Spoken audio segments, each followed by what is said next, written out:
You learn the reality of life. You learn how to become a real person. Your character is built through suffering. If you can withstand it and treat it the right way And and learn from it, and learn from it, Right. then that's when your character is going to be built. Rudolf Steiner always says the only way you learn from life is through suffering or is through failure. Nobody learns from success. Nobody. Hi, I'm Chazz Palminteri, The Wise. And I'm Michael Franzese. a wise guy. So, Michael, we're going to do another question on that great book, The Meaning of Life. Yes. Or Searching. What is it? Searching. It's I'm sorry. Search for the Meaning. Search for the Meaning. And people, let me tell you, we want you to be engaged. Chazz and I are going to give you the benefit of our experiences throughout our life. We're going to be exploring some of the lessons for some brilliant people and some of the, literary work, the books that they wrote. And again, but this is all for you. So you have any questions, you have comments, you have suggestions, maybe other books you'd like us to cover, anything that you want. We're doing this for you. So feel free to join in and we read the comments. So fire away. Absolutely. So we're going back to Viktor Frankl, and the book again is Man's Search for Meaning. And he said a number of very brilliant things, but this one really caught my attention, Chazz. I'm sure you'll feel the same way. And he says, suffering can have meaning and purpose. Remember this, suffering can have meaning and purpose. Frank believed that even the most unbearable suffering could serve a purpose, whether it be developing one's character, finding deeper meaning in life, or inspiring compassion in others. Gosh, can we talk about this? For those of you, we're talking about a book where this man wrote this. I mean, he was in the Holocaust. Yes. He was a survivor. And he wrote Searching for the Meaning of Life. Just so anybody out there who doesn't know about the book we're talking about here. I mean, Michael, Rudolf Steiner always says the only way you learn from life is through suffering or is through failure. Nobody learns from success. Nobody. When you were on the street making all this money, you were making $8 million a week. You had these guy, that guy, you got jet planes, helicopters. Were you learning anything? Of course not. You were in instant gratification mode. We talked about that. You were like, when I was like on the top of my game, when I was like, boom, movies, boom, bang, bang. When I'm doing really great, I know I'm smart enough to know, hey, watch out, learn from all this. Sometimes you learn from the worst things in the world. You learned incredible things when you were in the hole. And when people who don't know what the hole is, that's solitary confinement. Okay, I was in 1997, I was at the height, boom, boom, boom, and all of a sudden I had a masseuse and she felt my neck and she said, you got a little something here. You should check that out. I checked it out. 48 hours later, I am on the table because they found a tumor in my underneath my tongue. And they didn't know if I was going to be able to live because it was really an aggressive cancer. This is 27 years ago. And they said, well, he might have to lose his teeth. Now, do you imagine this? Wow. You imagine being at the height of your game. The Academy Award was right around the corner that I was nominated, making millions of dollars. Now somebody's telling you it's over. Yeah. It could be over. It could be over, Michael. And I was like stunned. But you know what it was? It was God looking at me going, you're getting too cocky, and now's the time to learn something. And you know what? It was the best thing that ever happened to me. People say, how could you say that, Chazz? How could you say getting cancer in the underneath your tongue it's the best thing that ever happened to me? Because I was on such a high. I was kind of like, I wasn't doing my diligence as a father. I was running around so much. I was getting obsessed with the money and the fame. And when that happened to me, a slap in the face. And it calmed me down. And I prayed to God. I was in the ICU after I got out of the operation. 48 hours later, they took it out. They said, oh my God, it was smaller than we thought. It didn't touch, and he doesn't even need chemo. It was just enough of a punch that God gave me that I never forgot that. And I was laying in bed. And again, I'm not a born-again Christian, and I don't want to say I am. I'm not like you. I don't have that concrete belief that you have. But I was laying there, and I saw an image of of this woman who was my friend's mother who just passed away 4 weeks before I had this. And I saw her, and she told me to take care of her, tell her son that don't worry, I'm going to be okay, but tell him to try to be happy, because once he's happy, then I can move on, she said. She told me this. And then she said, oh, by the way, you're going to be okay. And then the image went away. My hand to God, this happened to me. And you know what? I was out of ICU in one day. I was able to talk and say the words, hello, how are you, in 3 days. And five months later, to the day, I was able to do 3 movies in a row, and I was fine. And that was 27 years ago. But I never forgot it, Michael. And what I learned, how did I learn that? From suffering. Suffering. Well, let me ask you this, because just going by what Frankl says, do you believe that that was a major event, I would say, in building your character? I'm not here today if that doesn't happen to me. Did your character change? Let me put it this way. Yes. Your character is what it is. Yes. But was it developed as a result of the suffering? My discipline changed and my character changed. Totally. You know, it's like a guy who smokes. You know, he knows it's bad. He knows it's bad. He's read all the articles. Anybody who smokes today out there, you know it, but they can't stop. 99% of them stop. You know when they stop? You know, Yes. I see a spot on your lung there. I think maybe you should come in there and let's check this out. What? What are you saying? Oh, I got your attention now? Did I get your attention? Yeah. Sometimes what he's saying is you got to listen to the voices. You got to listen to the universe. God is saying to you, hey, stop. You know what? Somebody told me once, I can't think of who he was. I think it was probably was my shrink, the great Dr. Phil Stutz, who said, God whispers a lot to you. And sometimes people don't hear the whispers. And then he starts screaming. And people don't hear the screams. And then after a while, he hits the delete button and says, I tried. Yeah. I tried. So the idea in life is to hear God when he's giving you the whispers and to stop it before it gets that bad. Well, I can tell you this, it makes so much sense, We've all suffered in our life in different ways, but I think if I look back in my life and ask when did I suffer the most, well, obviously, spending 29 months and 7 days in solitary, that was suffering. Yes. The worst part of it for me was not the conditions that I was under, but it was being separated from my family. Oh my God! Yeah. And worrying every day. Chazz, I'll tell you one thing. I'm in the hole. I used to be able to get on the phone at midnight, right? Right. A minute. I pick up the phone. I haven't been able to talk to my wife or anything all day. I get on the phone with her. I call, and my father-in-law answers, and he says, something happened with your kids and Cammie, and the phone goes off. Clicked. My father-in-law's at my house. Something happened. Chazz, I couldn't sleep. I walked the cell that's 6 by 8. Oh, what does he say? What happened? God, Well, the phone no. went off, clicked, right?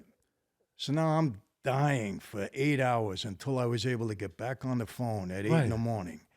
What happened was my little girls, they got Flintstones vitamins, and they ate the whole thing. They thought it was candy. So she had to take them to the hospital. They got their stomach bumped or whatever happened. Right. But so it was okay.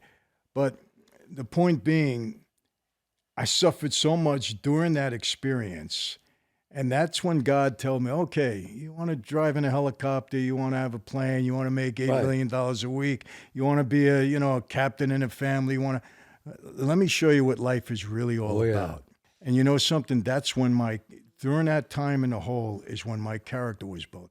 Did God get my attention? Absolutely. No question about it. That's when I became a person of faith because, well, that's another whole issue, but, my research, my studying of the Bible.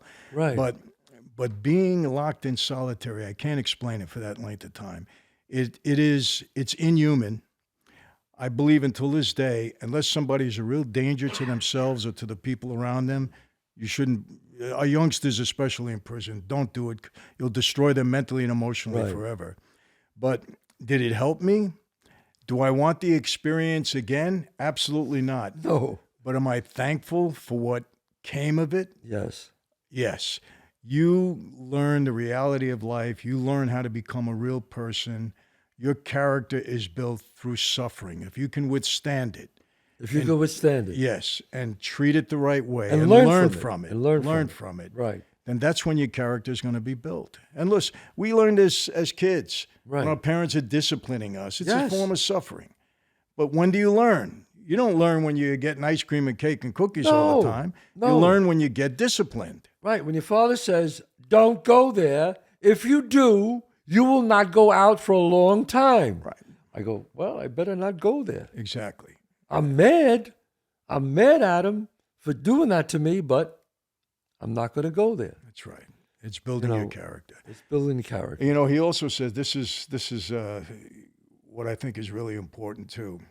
Developing character, finding deeper meaning to life. Right. Prior to my going into solitary, it was all about making money, Yes. having things. Outside forces. Yes, everything else. After coming out of there, it's, okay, I want comfort. I want peace. I want my family. I want to do the right thing in life. Right. Because I suffered through a situation. Your whole perspective changes, and hopefully the right way. You know, you got to be very, very careful. And I think this is important, that suffering doesn't make you bitter or angry. Well, the people who don't learn, it does. They're defeating themselves by Yes. that. You have to take suffering as a learning experience. Right. And you have to treat it the right way and let it help you build your character, Right. strengthen you as a person. But and the smart people do that, and the people who walk around their whole lives and say, I never caught a break, I never caught a break, they never learn from They the never will suffering. catch a break either. And they never will Never catch a will. break, because you know why? They never learn from the suffering. Yeah, and you know what? I found people like that, even when they catch a break, they don't recognize it. They're And so they- bitter and they and blow it. angry. Yeah, they're so bitter and angry from Right. believing they never caught one, they don't even recognize one when they got one. And that's the problem, especially in the street, Michael, and you would know this, is that people get an opportunity, and that opportunity becomes not just an opportunity, they have to gut the situation and take everything out of that opportunity when not realizing that this was a great opportunity for me, especially street guys. Yes. If they see someone else making more money than them, even though they're the ones, that's the boss who brought you into it.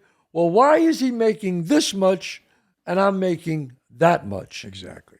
I gave you an opportunity and you're not taking it. Before we end this episode, and I remember you got to tell that story when you were making all that money and you gave that man an opportunity, the guy that went around, No. to collect. Yeah, a guy that was he was really down and out, and I liked him a lot. Down and out. Down and out. So I said, look, I'm going to help you and your family out. I'm going to give you a job. I want you to collect money from all my gas stations. Just go there. They're going to hand you the money. That's it, in a bag. And I'm going to pay you $3,000 a week. Now, this is back in 1980. Cash. 3,000 cash. $3,000 a week. Folks, are you listening to this? Cash. Cash, right? After about 4 or 5 months, he comes back to me and asks me for a raise.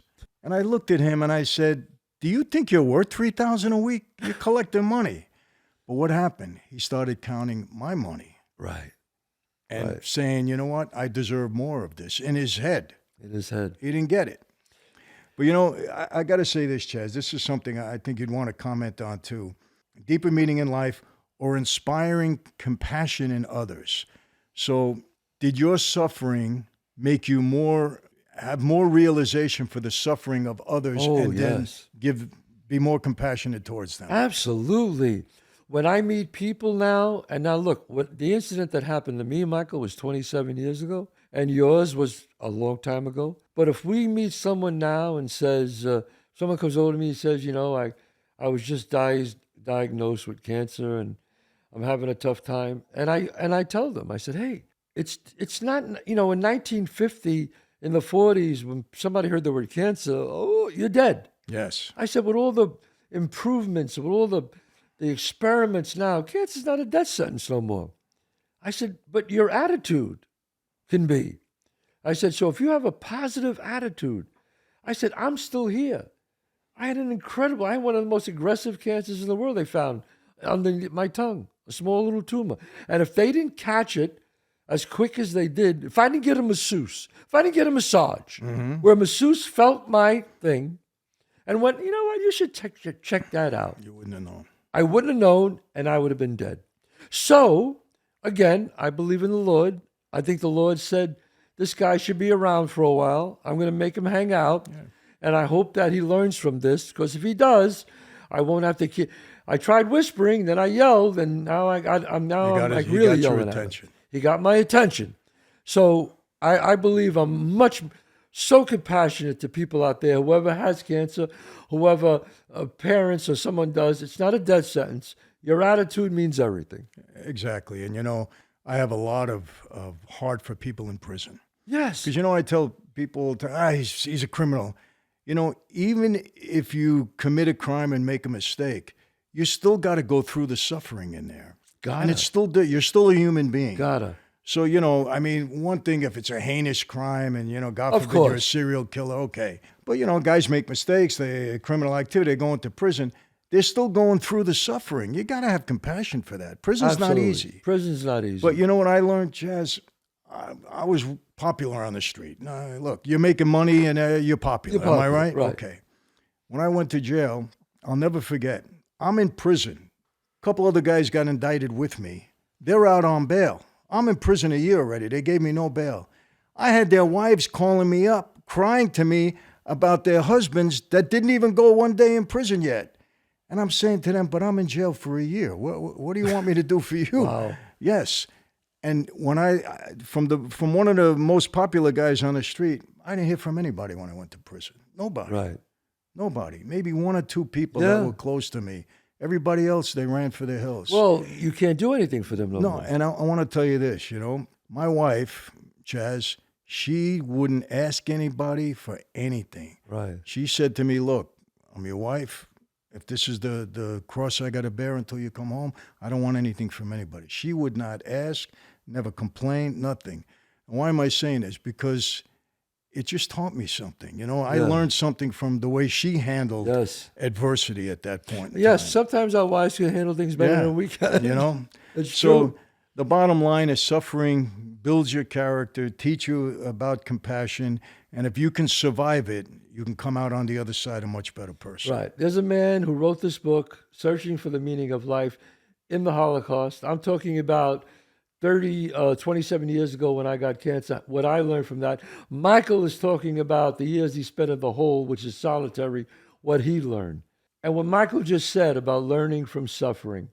And that's why I think, Michael, it was great to talk about this book, A Man's Search for Meaning in Life. Absolutely. If this man could learn from being in the Holocaust, if I could learn from having cancer 27 years ago, if Michael could learn from being in the hole for 29 months and spending 8 years in prison, what are we saying?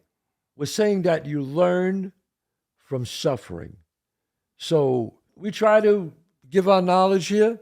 If you like the show, I hope you do. Please hit the subscribe button, hit the like button, and they can comment, right, Michael? Absolutely. We welcome your comments. And again, if you have any suggestions, any books that you think that we can share knowledge with all of you, present it to us. We'll gladly take a look. Absolutely. So, I'm Chazz Palminteri. The Wise, and I'm Michael Franzese. The Wise Guy. See you next time.